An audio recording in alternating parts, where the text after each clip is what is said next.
Mummy को लेके वृंदावन जा रही हूँ। बहुत पुराना मंदिर है। ये जो रास्ता है ये कच्चा रास्ता है।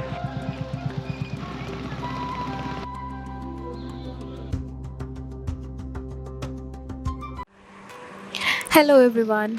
सो आज मैं मम्मी को लेके वृंदावन जा रही हूँ एंड मेरी मम्मी की ये फर्स्ट लंबी राइड होगी मेरे साथ बाइक पे। So I am very excited for her and let's see कि कैसी रहेगी हमारी पूरी ट्रैवल जर्नी।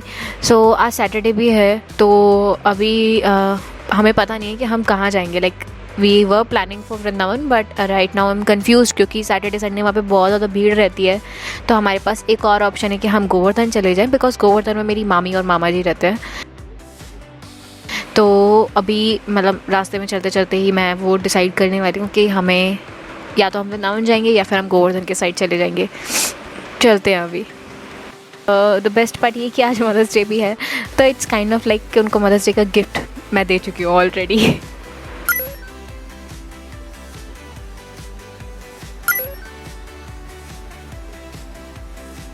मैं बहुत देर से एक चीज़ नोटिस कर रही हूँ कि पीछे से बहुत सारी गाड़ियाँ आ रही है एंड वो सारी कार्स स्कॉर्पियो एन है।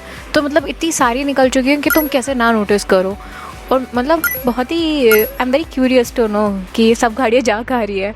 मम्मी भी बोल रही हैं कि लगातार एक ही जैसी गाड़ी क्यों आई जा रही है यहाँ पे। एंड एक दो नहीं, हमने एटलीस्ट अभी तक 10-15 तो देख ही ली है and they are still not stopping.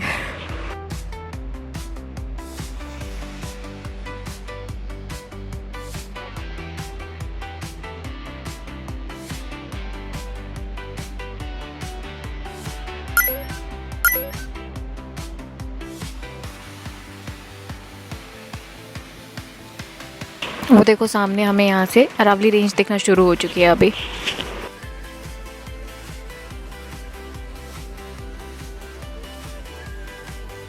एक साइड अरावली दिख रही है एंड एक साइड सनराइज हो चुका है, बहुत प्यारा।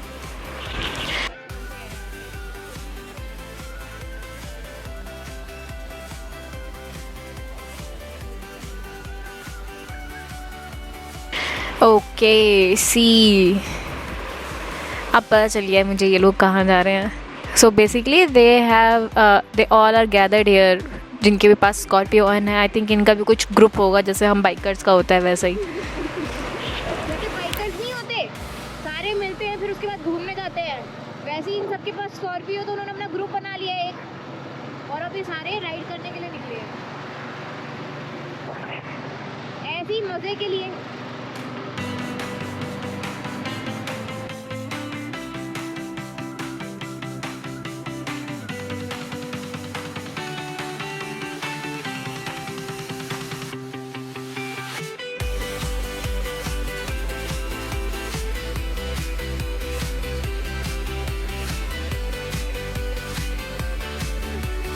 एंड अब हम लोग आ चुके हैं पलवल वाले रोड पे। ये पलवल वाला रास्ता है एंड ये गांव से होके जाता है तो ये रास्ता पूरा ही ऐसा है। एंड हाईवे के कंपैरिजन मुझे ऐसे रास्ते ज़्यादा पसंद है क्योंकि मतलब there is no reason, highway पे कुछ नहीं होता है एंड ऊपर से फिर लाइक बहुत खाली खाली सा भी लगता है। एंड गाँव से जब तुम इस तरीके से के रास्तों से निकलते हो ना, बड़े बड़े पेड़ and look at the sunlight shining through the trees man, these kind of roads are beautiful.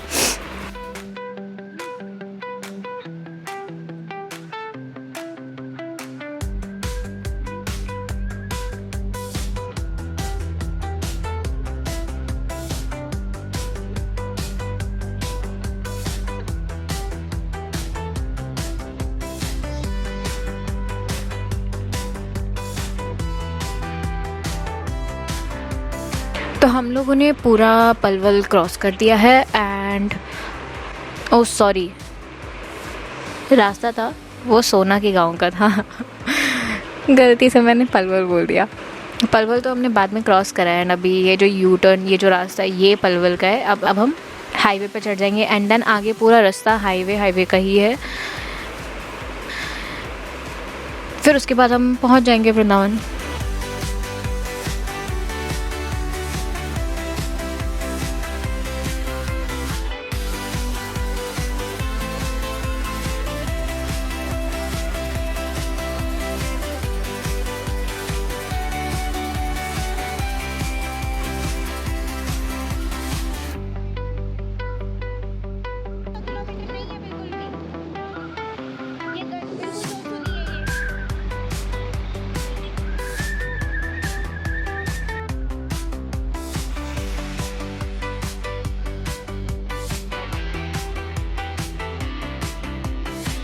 तो हम लोग रुके थे एक जगह पे, हमने ब्रेकफास्ट करा था एंड उसके बाद हम बहुत सारा रोड कवर करके आ चुके हैं एंड फाइनली हम लोग वृंदावन साइड आ चुके हैं एंड आई हैव डिसाइडेड कि हम गोवर्धन जा रहे हैं क्योंकि वृंदावन में बहुत भीड़ है।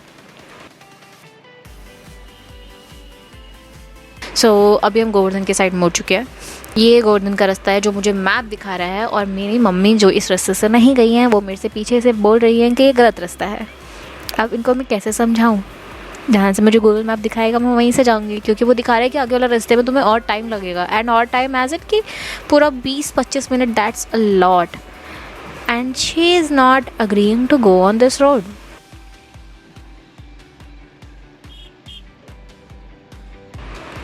मैंने उनको बोर्ड तक दिखा दिया कि देखो उस पर ऊपर गोवर्धन लिखा हुआ है ना, तो फिर दिक्कत क्या है?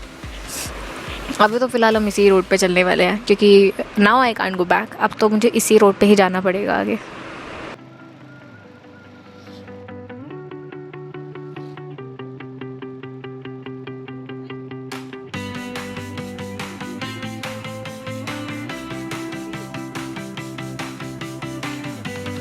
Well we are finally near the Govardhan मंदिर एंड परिक्रमा एरिया जो होता है एंड टेकिंग दैट रूट जहाँ से मैं अभी आई हूँ was not easy at all because mummy ने पूरे टाइम मुझे पीछे से ये बोला है कि मैंने उनको राजस्थान पहुँचा दिया है। बट खैर finally we are here in Govardhan and अभी हम मंदिर के दर्शन कर लेते हैं ऊपर से ही।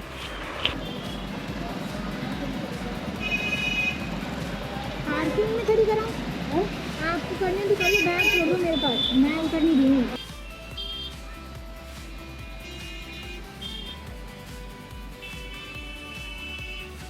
तो मेरे मामा का घर जो है वो है पैठा, उनके गांव का जो नाम है वो है पैठा। तो हम वहाँ जाएंगे अभी तो यहाँ पे मम्मी मिठाई लेने के लिए उतरी है एंड उसके बाद हम वहाँ पे पहुँच जाएंगे। तो फाइनली हम लोग घर पहुँच गए थे मामा की एंड हमने रेस्ट करा, खाना पीना खाया और क्योंकि हमें कहीं ना कहीं तो जाना ही था घूमने के लिए क्योंकि हम घूमने के लिए ही आए हैं, इसलिए यहाँ पे मामा के गांव में ना एक बहुत पुराना मंदिर है तो हम लोग भी वहीं जा रहे हैं, उसी का रास्ता है। तो ये जो चतुर्भुजी का मंदिर है इसकी भी एक स्टोरी है जो यहाँ पे रहने वाले लोग बताते हैं। एक टाइम था जब कृष्ण जी रास लीला के टाइम पे उन्हें टेस्ट करना था कि राधा रानी उनसे कितना ज़्यादा प्रेम करती है, तो उस चीज़ को टेस्ट करने के लिए वो रास लीला के टाइम पे जाके जंगल में छुप गए थे एंड जब गोपियों ने और राधा ने उनको ढूंढना शुरू करा एंड कृष्ण जी को लगा कि वो उनके पास आती जा रही हैं, तो फिर वो यहाँ इस पैठा गांव में आके इसी सेम स्पॉट पे आके चतुर्भुजी के रूप में वो यहाँ पर आके छुप गए थे।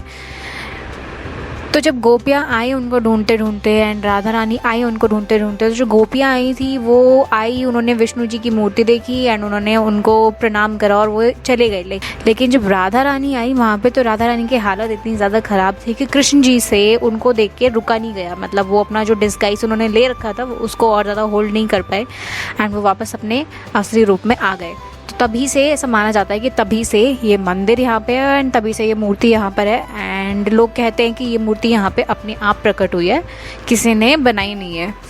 तो कुछ इस टाइप की स्टोरी है इस मंदिर के पीछे।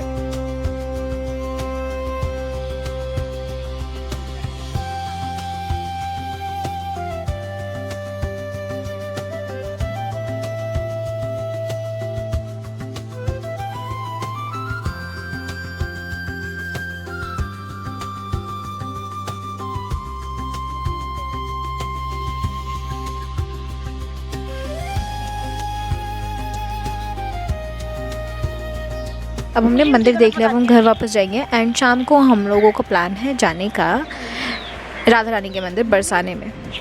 तो बरसाने से पहले मामा हम लोगों को अभी लेकर आए हैं यहाँ पे विनोद बाबा के यहाँ पे उनके दर्शन करवाने के लिए। तो विनोद बाबा कौन है वो मुझे भी नहीं पता था पहले यहाँ पे आने से, बट इन्होंने ही हमें बताया कि जैसे प्रेमानंद महाराज जी है ना वो भी वैसे ही हैं, बहुत ही ज़्यादा मतलब मुझे नहीं आइडिया था इतना, बट यहाँ पे जैसे लोग हैं इनको देख के आइडिया लग रहा है कि उनको भी बहुत सारे लोग जानते हैं, उनको फॉलो करते हैं। एंड ये सब लोग यहाँ पे बैठे हुए हैं, उन्हीं का वेट कर रहे हैं, क्योंकि वो एक पॉइंट एक टाइम होता है उसके हिसाब से वो बाहर आते हैं एंड वो सबसे मिलते हैं, बातें करते हैं। तो अभी वो चीज़ होने वाली है एंड हम यहाँ पे उन्हीं को देखने का वेट कर रहे हैं।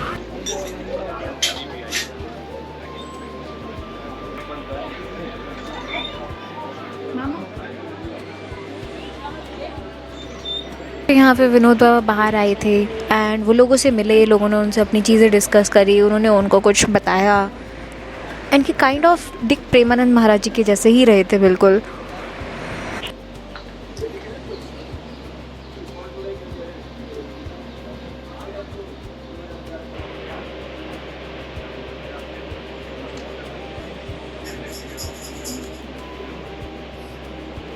तो इनके दर्शन करने के बाद अब हम लोग आ चुके हैं बरसाने, और हम सीढ़ी से भी नहीं जा रहे हैं और हम वैसे दूसरे वाले रास्ते से भी नहीं जा रहे हैं, हम लोग जा रहे हैं आज रोप वे से। एंड इसकी भी अपनी अलग ही लंबी लाइन रहती है पूरी।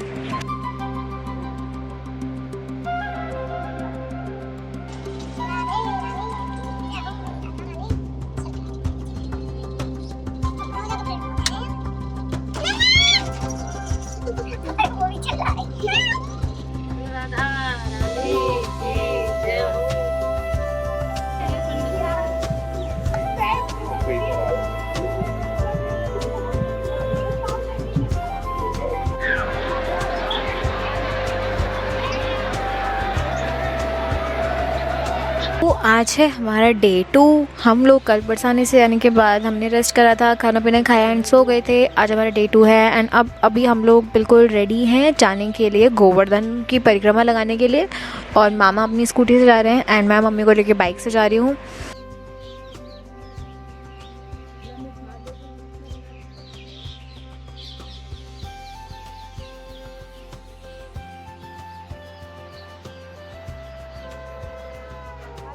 चलते हैं गोवर्धन की परिक्रमा लगाने। आई एम सो एक्साइटेड, क्योंकि मैं बहुत काफ़ी टाइम हो गया मुझे यहाँ पे आए हुए एंड मेरे को अच्छा लगता है यहाँ पे काफ़ी।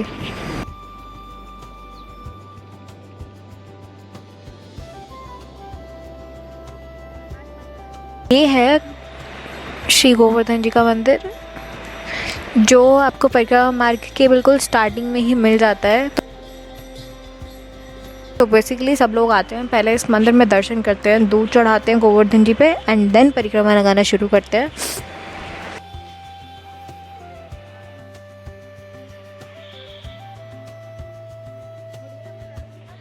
हम लोगों ने परिक्रमा लगाना शुरू कर दिया है बाइक से एंड मामी बहुत एक्साइटेड है।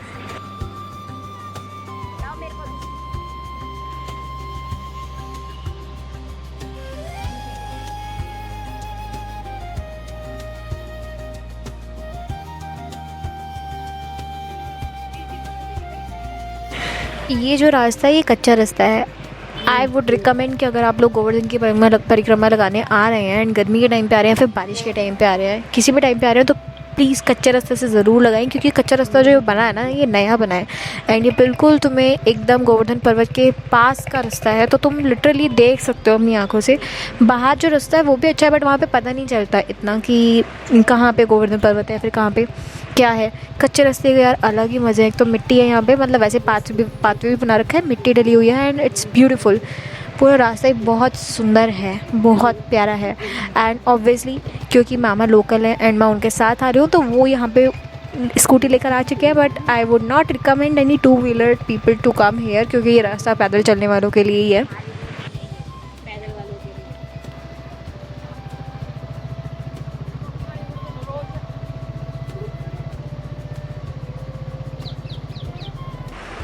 ये है श्री जी का मंदिर और यहाँ पे जो इनकी मूर्ति है ना वो बहुत सुंदर लगती है मेरे को। उनकी छवि बहुत प्यारी है एंड अभी तो यहाँ पे जैसे उनको कोई ड्रेस वगैरह नहीं पहना रखी, बट एक पॉइंट के बाद वो उनका श्रृंगार वगैरह करते हैं हर रोज़ अलग अलग, तो उसके बाद बहुत सुंदर लगते हैं।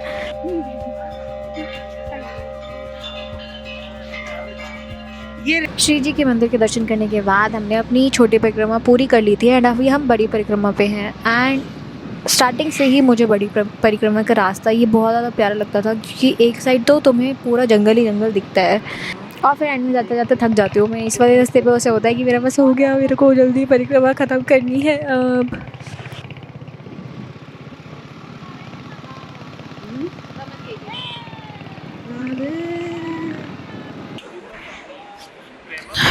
अभी हम तो ये मंदिर है, ये है आपका राधा कुंड एंड इसी के जस्ट अपोजिट डायरेक्शन में है श्याम कुंड। तो ये एक ऐसी जगह है जहाँ पे राधा कुंड और श्याम कुंड दोनों साथ में बने हुए हैं और यहाँ पे मंदिर भी है ये। एंड अभी हम यहाँ पे आए हैं।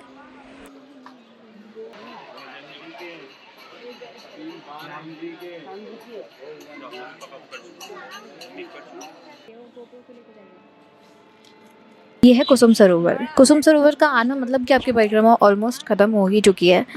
एंड ये जगह ना अभी खुली नहीं है इसलिए हम अंदर नहीं जा सकते, बट नहीं तो मैं पक्का अंदर जाती। बट रात के टाइम पे यहाँ पे लाइटिंग वगैरह कर रखी है इन्होंने। सामने जो दिख रहा है आपको बना हुआ पूरे स्ट्रक्चर में, बहुत सुंदर लगती है जगह, बहुत प्यारी लगती है रात के टाइम पे, अलग ही रौनक होती है यहाँ पे। एंड इसी के साथ हमने अपनी परिक्रमा ख़त्म करनी है यहाँ पे। मेरे बाल कैसे उड़ रहे हैं। तो हम लोग अभी रुके हुए हैं एंड वापस जा रहे हैं। और मतलब हमने परिक्रमा लगाई थी, देन घर पर आए, थोड़ा बहुत रेस्ट करा और अब हम निकल चुके हैं बस घर जाने के लिए। एंड टाइम आई गेस 11:30 के आसपास हो रहा है, बट धूप देखने को तो देर हो रही है। तो मतलब ठीक है, शाम से बेटर हमें ये टाइम लगा जाने के। अभी हमें 2.5 आवर, हाफ आवर नहीं, आई थिंक 1.25 घंटा, 2.25 घंटे और दिखा रहा है पहुँचने के। तो देखो मैक्स 2-2:30 बजे तक पहुँच जाएंगे। निकल लेते हैं यहाँ से। Finally, I'm ending this beautiful journey with my mother. And next vlogs are going to be really, really fun. इसलिए सब्सक्राइब करना मत भूलना। And I'll see you guys soon in my next vlog. Bye.